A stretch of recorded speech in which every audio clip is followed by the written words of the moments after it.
Everyone says West Seattle is the notable area to live, but is that reputation actually worth what it quietly costs you every single month? In this video, we break down what it really takes to live in West Seattle, starting with the bottom line of whether you can actually afford it and what renting here looks like day to day. We dig into getting around and the money you save, where you can realistically commute for work, and how to eat out for less without giving up the good spots. We also walk through what buying a home here demands and the honest trade-offs you accept in return. By the end, one single number will tell you whether West Seattle is a smart move or a money trap. So, the affordability line here is tighter than you'd think, but is it actually within reach? Let's say you land here right on the local median, about $124,000 a year. Watch what that buys you. Your rent will take up about 17% of that income, which keeps you comfortably within the 30% affordability line, according to the U.S. Census ACS. But brace yourself, because buying is a whole different beast. A median home here is priced at about 6.8 times that same median income. And that's a steep climb, especially when you realize that this income is already 6.4% higher than Seattle's average, and a staggering 64.4% above the national median. So it really is a tale of two financial destinies. The verdict on overall affordability? Renting is your friend here, but buying feels like a climb up Mount Rainier. Rent is where that contradiction first bites, and the number might annoy you. So if you're looking to rent in West Seattle, let's break it down. A studio will run you about $2,160, a one-bedroom about $2,230, and a two-bedroom about $2,600, according to HUD Fair Market Rents.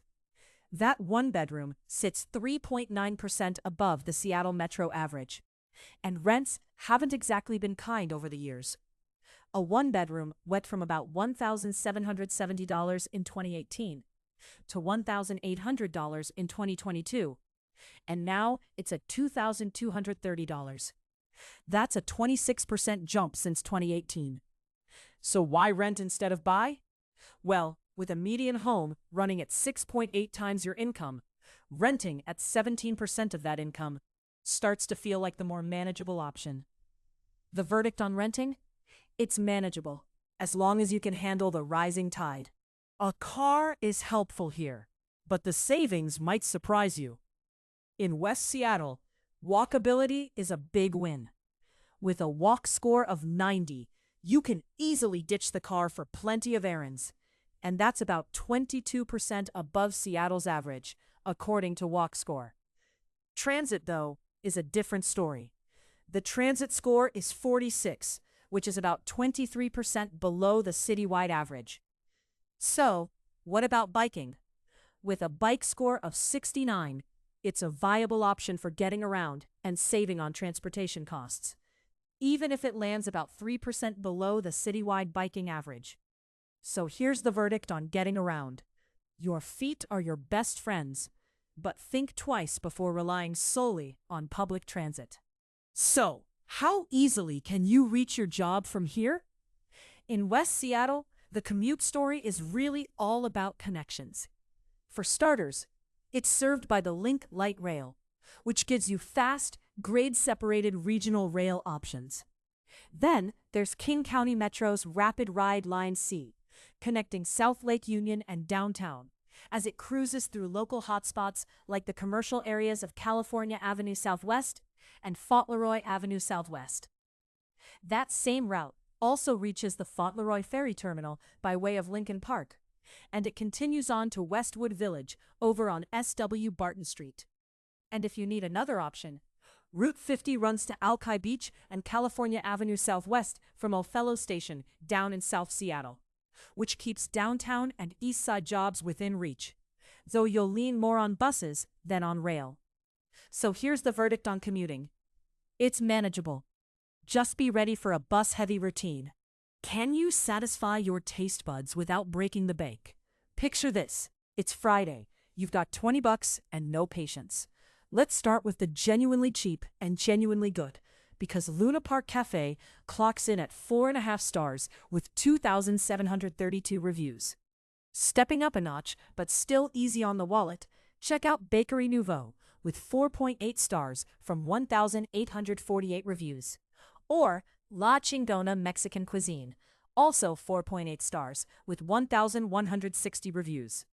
And if you want a mix of music and munchies, Easy Street Records and Cafe hits 4.7 stars with 2,811 reviews. While Moto Pizza West Seattle delivers the goods with 4.7 stars from 659 reviews.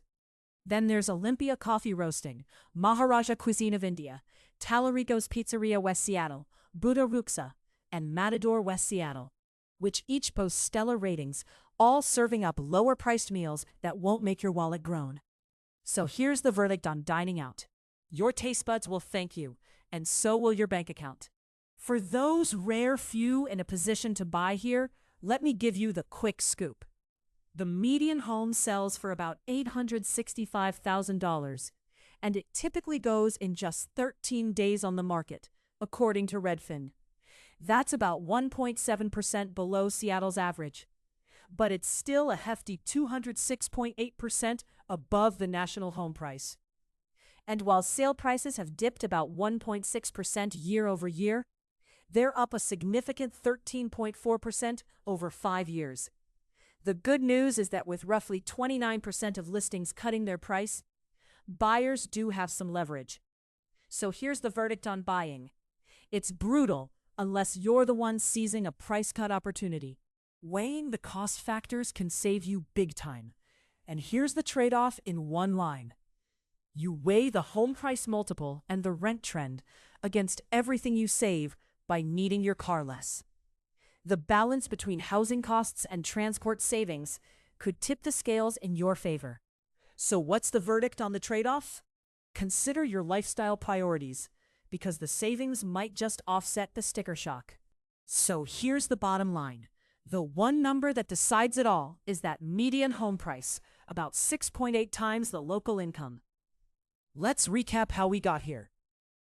On the local median of about $124,000 a year, rent eats up about 17% of your income, keeping you under the 30% affordability line per the U.S. Census ACS, even though that income already sits 6.4% above Seattle's and a staggering 64.4% above the national median. Renting pencils out. A studio runs about $2,160, a one-bedroom about $2,230, and a two-bedroom about $2,600, though that one bedroom has jumped 26% since 2018.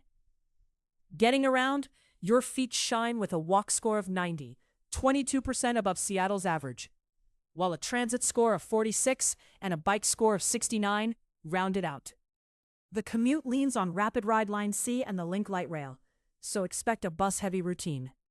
Eating out stays kind to your wallet, from Luna Park Cafe to Bakery Nouveau at 4.8 stars. But buying is brutal. The median home sells for about $865,000 in just 13 days, 206.8% above the national price. While buying might feel like a steep climb, the biggest win lies in walkability, an often underestimated advantage that quietly pays you back by letting you rely less on your car. If this helped, like and subscribe, and check out our cost of living breakdowns on nearby Delridge and Georgetown. In West Seattle, it's all about finding your financial balance.